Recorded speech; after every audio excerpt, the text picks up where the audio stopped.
Welcome back, everyone. I'm Lynn Doyle, and I, for one, love my job, but I'm apparently one of the fortunate people out there because some statistics are indicating that the majority of American workers are dissatisfied with their jobs and go so far to call themselves disgruntled. Are you one of them? Well, Stephen Slater is now the face of the disgruntled employee. He's the JetBlue flight attendant who decided he'd had enough. He quit after a profanity-laced tirade and gained national notoriety for his actions. At least he didn't do anything heinous like so many others have. Workplace shootings have become commonplace in this country when employees literally take out the boss, fellow employees, and sometimes themselves. Our guests are experts in dealing with these kinds of situations, and we've made, somewhat light of the fact that, Stephen Slater, the JetBlue guy, said, okay, take this job, shove it, I'm not doing this anymore. But this is a very serious problem in this country because every day we hear about a disgruntled worker who snaps. Absolutely, Lynn. I mean, I think it's something that it's something both employers and employees need to work on. It's a relationship. Don't forget, employment is an employment relationship. It's something you work at on both ends, and employees need to learn how to manage their manager just as much as the managers need to learn how to manage their employees. And it works both ways. And I think that's something that hopefully a lot of people can take from this is that.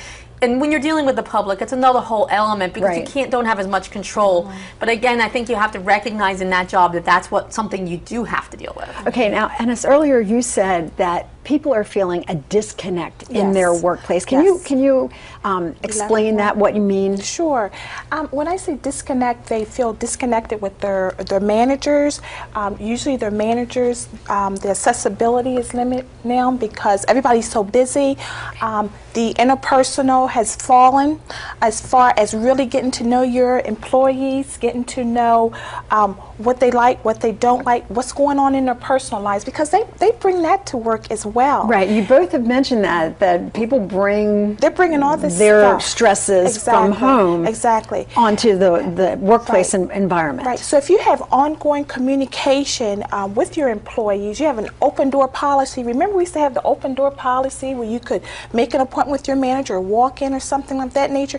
Then maybe you can kind of pinpoint there's some things going on. Nowadays, people are just emailing each other and probably texting. That's part of the problem, though, because you don't get to know somebody as well as much as you can get a lot of information through texting and emailing. But it's that phone, it's that voice, it's that person, and when you get to know somebody, you say, you know what? That person's having a bad day. I'm going to let them go today. Or I think that they may need some help in something else. And you get to know when it's a bad day versus a problem. And that's part of what a lot of employment relationships are missing is that contact, that understanding. And then it ends up with a disgruntled employee and a manager who can't manage an employee. And that's a key point, too, in terms of managing these relationships. And it even spills into interpersonal relationships, even with couples. I can't tell you how many times I have actually directed some of my clients not to text and to actually get on the phone or speak in person. And I think the same thing goes with managers. When we have this depersonalized, it decouples the relationship, and then we start seeing the people who we're working with as other. Then they become the enemy. Then they become the problem.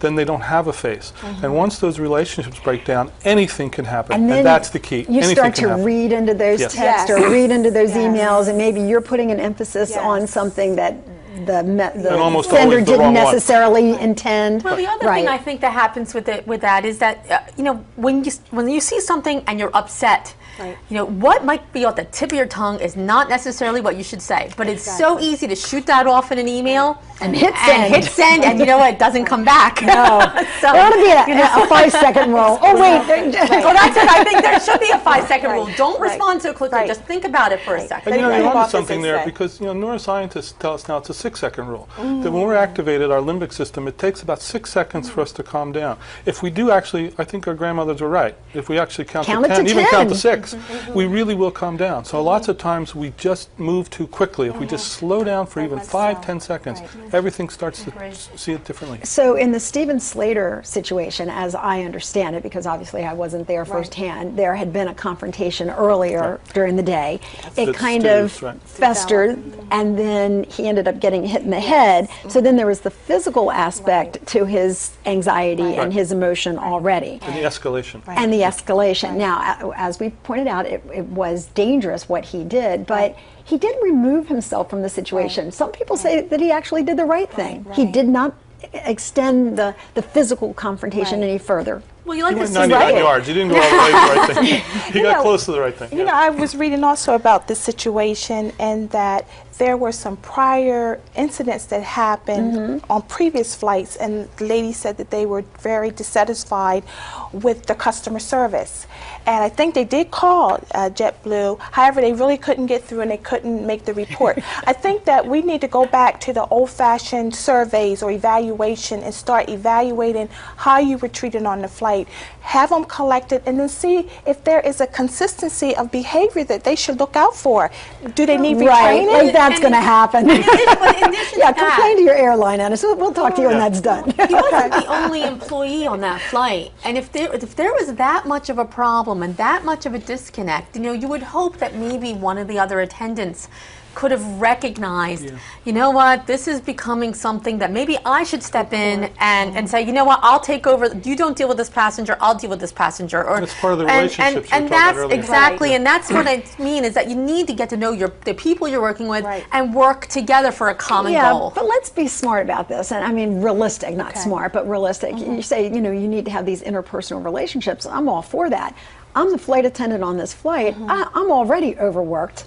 And now you want me to take on this guy's problems too? It's like, deal with your own issue. I mean, don't you think that's how a lot of people might respond?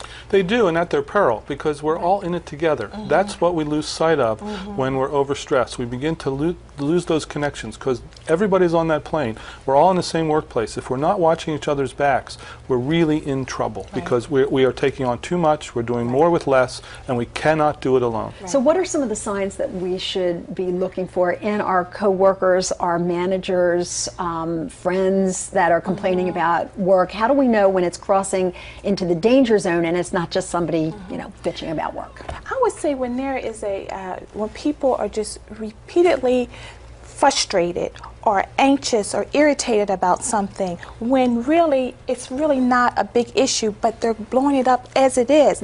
So when there is a consistency of that, we need to take notice of that, and especially if it's out of character for them. Okay, on that note, taking a poll, everybody in the studio feel happy, healthy? Good, got a bunch of thumbs up. Anybody feeling frustrated? Just be sure to let me know. Okay, we're going to take a quick break, but when we come back, we're going to say what you can do if you know someone on the job who you think could be ready to explode, and also give you some tips on how to deal with your own frustrations if you find yourself disgruntled on the job. All of that and your comments right after this.